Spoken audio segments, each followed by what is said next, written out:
Sir పిఠాపురంలో జనసేన కార్యకర్తలు వాళ్ళ మధ్యనే గొడవలు జరగడం జరిగింది సార్. అది కూడా నాగబాబు గారు ముందరే కూడా కొట్టుకున్నారు కూడా వాళ్ళందరూ. సో అసలు ఏం జరిగింది? ఎందుకు మరి జనసేనలో ఈ విధంగా అంతర్గత కలహాలు జరుగుతున్నాయి సార్?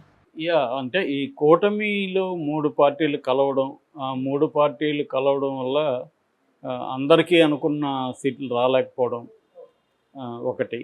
రెండోది మ్యాథమెటిక్స్ లేదా అరిథమెటిక్ కలిస్తే కెమిస్ట్రీ కలవాలని రూల్ లేదు. అంటే మ్యాథమెటిక్స్ అంటేమో లెక్కలు, ఏ కూటమికి ఎన్ని సీట్లు, కెమిస్ట్రీ అంటేమో కింది స్థాయిలో ఓట్ ట్రాన్స్ఫర్. సో కలిసి పనిచేయాల్సి ఉంటుంది.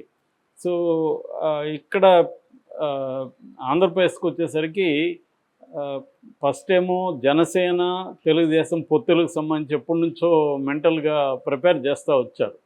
ఇటు రెండు వైపుల కేడర్ని ప్రిపేర్ చేస్తూ వచ్చారు. కానీ అక్కడ కూడా ఒక ప్రాబ్లం జరిగింది. ఆ ప్రాబ్లం ఏంటంటే పవన్ కళ్యాణ్కి ఎక్కువ సీట్లు ఇస్తారని, దాదాపు 50-60 ఇస్తారన్న ఒక నమ్మకాన్ని జనసేనలో కల్పిస్తూ వచ్చారు. తర్వాత పవన్ కళ్యాణ్కి పవర్ షేర్లో కూడా ఇస్తారని, ముఖ్యమంత్రి నేను కూడా అవుతా, ఇలాగంతా నమ్మిస్తూ వచ్చాడనమాట. ఫైనల్గా లోకేష్ తేల్చేశాడు. లోకేష్ తేల్చిన తర్వాత కూడా పవన్ కళ్యాణ్ మాట్లాడుతూ, లోకేష్ చెప్పినప్పుడు కూడా నేను మౌనంగా ఎందుకున్నాను, ఇవన్నీ ఏదో మాట్లాడాడు. సో దానివల్ల అందరూ కూడా ఏమనుకున్నారంటే పవన్ కళ్యాణ్కి కనీసం ఒక 40-50 అన్నా ఇస్తారు వరస్ట్ అంటే, ఏదో ఒక సీఎం పోస్ట్ కూడా ఒక 1 year అన్నా ఇస్తారు, లేకపోతే కాపు ఓట్లన్నీ తెలుగుదేశానికి ట్రాన్స్ఫర్ కావు అని చాలామంది అనుకున్నారు. దాన్ని హరిరామ జోగ ఇలాంటి వాళ్ళు ఓపెన్గా కూడా అనేకసార్లు లేఖల రూపంలో రాశారు. సో అదేమైంది, 24 ఇచ్చారు ఫస్ట్, ఒక 3 పార్లమెంట్ ఇచ్చారు. దాంతో ఎప్పటి నుంచో జనసేనలో నమ్మకంతో పనిచేసుకుంటూ ఉండి, హోప్ మనకి 40-50 వస్తాయంటే మనకు కూడా వస్తాయి సీట్లు అని అనుకుంటుండి, అలాంటి వాళ్ళంతా బాగా హర్ట్ అయ్యారు. తర్వాత ఏమైంది, బీజేపీతో పొత్తయింది. బీజేపీతో పొత్తయ్యేసరికి ఆ 24లో కూడా ఇంకొక 3 ఎంపీగా 1 పోయినాయి, 4 పోయినాయి. దాంతో ఇంకా ఘోరం అయిపోయింది. ఒక పక్క ఇతనికి చివరికి ఉప ముఖ్యమంత్రి కూడా ఇచ్చే పరిస్థితి లేదని లోకేష్ తేల్చేశాడు. సో దీంతో జన సైనికుల్లో, జనసేన కార్యకర్తల్లో విపరీతమైన నిరాశ నిస్పృహలు వచ్చాయి. At the same time BJP Telugu Desam నాయకులు రంగంలోకి దిగిన తర్వాత అక్కడ జన సైనికులకి అవమానాలు జరగడం, వాళ్ళు ఎందుకంటే తెలుగుదేశం నాయకుల స్థాయిలో ఇలా ఉండలేకపోవడం, ఎప్పుడు కూడా పవన్ కళ్యాణ్ ఒక పొలిటికల్ పార్టీని ఎలా నడపాలనేది నడపలే. దాన్ని కూడా సినిమాలాగే నడిపాడు. సినిమా అంటే ఏంది, ఒక స్టార్ ఉంటాడు, సూపర్ స్టారు, అభిమానులు ఉంటారు, ఇంతే. ఈ 2 వర్గాలే ఉంటాయి, ఇంకేం ఉండవు. సో అలాగా ఈయన తన అభిమానులాగానే ట్రీట్ చేశాడు జన సైనికులను తప్ప వాళ్ళని పొలిటికల్ క్యాడర్ లాగా ట్రీట్ చేయలేదు. పొలిటికల్ క్యాడర్ అయితే ఏమవుతుందంటే వాళ్ళని ఆర్గనైజేషన్స్లోకి తీసుకురావాలి. ఆర్గనైజేషన్స్ ఒట్టిగా ఉంటే కూడా ఏం లాభం లేదు, ఉద్యమాల్లోకి తీసుకురావాలి. ఉద్యమాల్లో ఉన్నప్పుడే నాయకత్వం ఎదుగుతుంది.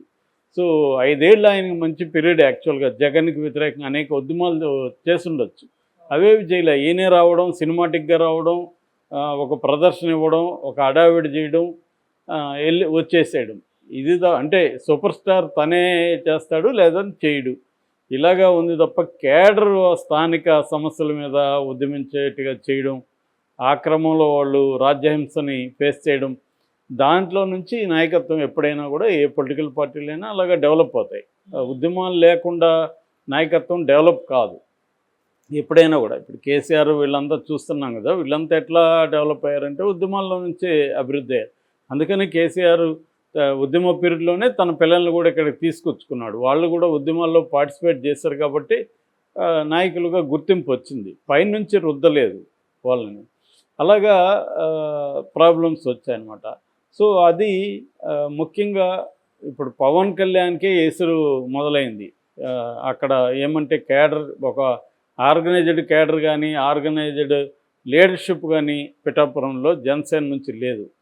దానివల్ల ఏమైందంటే పవన్ కళ్యాణ్ కంప్లీట్గా అక్కడ తెలుగుదేశానికి ఇన్ఛార్జ్ అయిన వర్మకి, ఎస్విఎస్ఎన్ వర్మ, ఆయన మీద డిపెండ్ అయిపోవాల్సి వచ్చింది.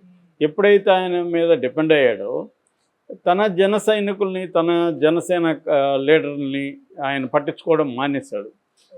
దాంతో ఆటోమేటిక్గానే వర్మ గ్రూప్కి ఈ జనసేన గ్రూప్ మధ్య గొడవలు మొదలైనాయి అక్కడ. సో ఆ మధ్య వర్మని ఆల్మోస్ట్ తరిమి కొట్టే పరిస్థితి వీడియో కూడా బయటకు వచ్చింది. ఆయన కారులో బలవంతంగా కారులో నుంచి పంపించేశారు. కారు చివరి వరకు వెళ్ళే వరకు అందరూ ఆయన్ని వెంటాడారు. ఈ వీడియో అంతా కూడా బయటకు వచ్చింది.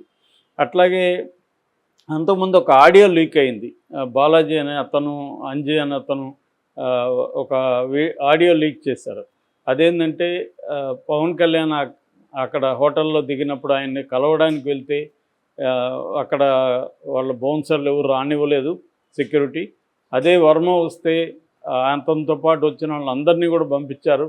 సో మేము ఇంతకాలం ఇక్కడ పనిచేస్తూ వచ్చాము, సో మాకు కనీసం కలిసే హక్కు లేదా అని కూడా అన్నాడు. దాంతో పవన్ కళ్యాణ్ దాన్ని సర్ది చెప్పడం కోసం ఏదో పనికిమాలిన ఒక బ్లేడ్ థియరీ చెప్పాడు. బ్లేడ్లతో తన కోస్తున్నారని. అది ఎవడు కూడా నమ్మే పరిస్థితి లేదు.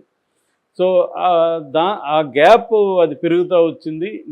మొన్న అంబేద్కర్ సందర్భంగా అక్కడ ఏదో చేస్తుంటే, ఒక యాక్టివిటీ చేస్తుంటే 2 వర్గాలు కొట్టుకున్నాయి.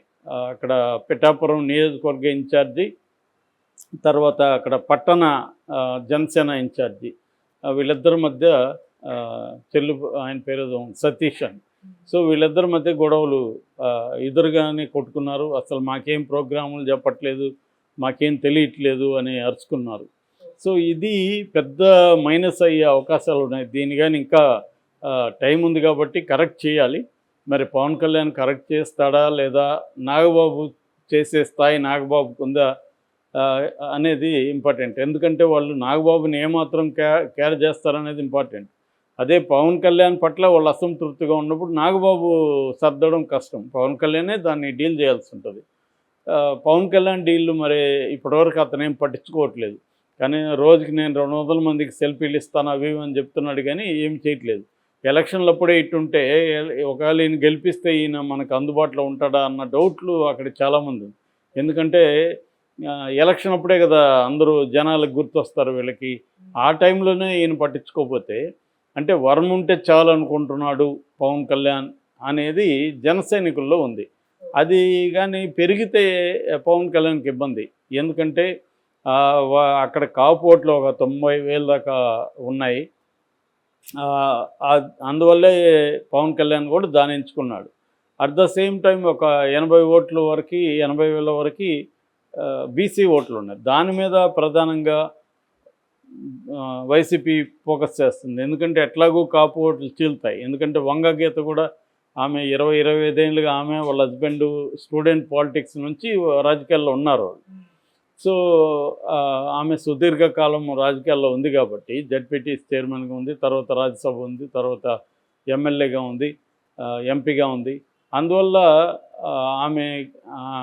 ఆమెకు కూడా చాలా బలం, స్థానిక బలం ఉంది.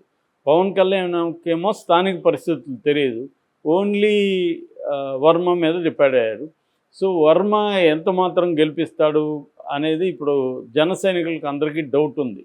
వర్మ డబుల్ గేమ్ ఆడుతున్నాడు. పవన్ కళ్యాణ్ దగ్గర ఒక మాట చెప్తున్నాడు, కేడర్కి కానీ లోకల్ ప్రజలకి అంత గట్టిగా ఆయన చేయట్లేదు, పవన్ కళ్యాణ్ గెలిపించడం ఆయనకి ఇష్టం లేదు అన్న ఒక అభిప్రాయం జన సైనికుల్లో ఉంది అక్కడ. అది మొన్న బయటపడింది. ఇది ఒకరోజుది కాదు, మొన్న కూడా బయటపడింది. అంతకుముందు కూడా అనేక సార్లు అక్కడ గొడవలు అవుతున్నాయి పిఠాపురంలో. ఎందుకంటే పవన్ కళ్యాణ్ అక్కడ ఫోకస్ చేసి కొంతకాలం ఉంటాడు అనుకుంటే, ఆయన వన్ డే వెళ్ళడం, ఆయనకి హెల్త్ బాగాలేదని మళ్ళీ హైదరాబాద్ వచ్చేయడం, ఇక్కడ నుంచి మళ్ళీ వన్ డే వెళ్ళి మళ్ళీ వచ్చేయడం, ఉగాది జరుపుకుంటానని మాట ఇచ్చాడు, అది కూడా చేయలేదు. సో ఇటువంటి అసంతృప్తిలు రకరకాల కారణాలతో అక్కడ ఉన్నాయి. మరొక పక్క ముద్రగడ పద్మనాభం చాప కింద నీరులాగా కొంతమంది కాపు నాయకుల్ని కలవడం అవన్నీ కూడా చేస్తున్నారు ఆయన.